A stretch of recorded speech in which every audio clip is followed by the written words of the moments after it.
1. The meaning of health. Ordinarily, that man is considered healthy who eats well and moves about, and does not resort to a doctor.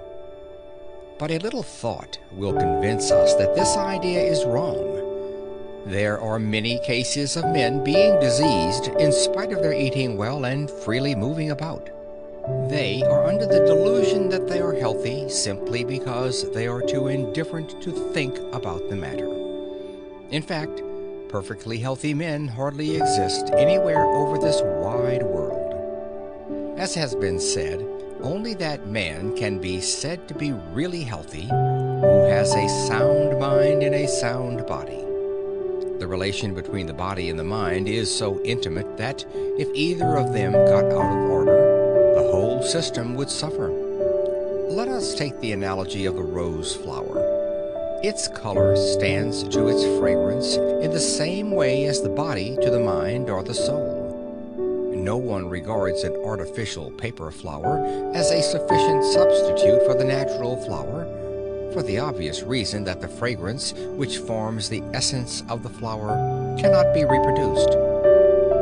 So, too, we instinctively honor the man of a pure mind and a noble character in preference to the man who is merely physically strong. Of course, the body and the soul are both essential, but the latter is far more important than the former. No man whose character is not pure can be said to be really healthy. The body which contains a diseased mind can never be anything but diseased. Hence, it follows that a pure character is the foundation of health in the real sense of the term, and we may say that all evil thoughts and evil passions are but different forms of disease.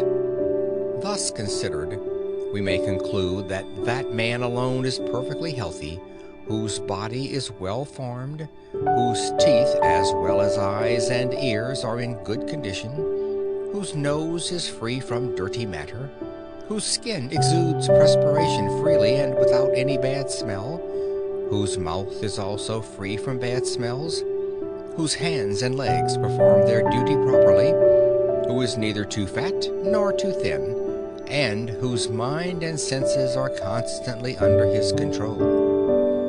As has already been said, it is very hard to gain such health, but it is harder still to retain it when once it has been acquired. The chief reason why we are not truly healthy is that our parents were not. An eminent writer has said that if the parents are in perfectly good condition, their children would certainly be superior to them in all respects.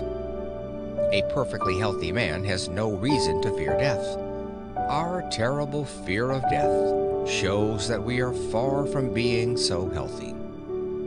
It is, however, the clear duty of all of us to strive for perfect health. We will therefore proceed to consider in the following pages how such health can be attained, and how, when once attained, it can also be retained forever.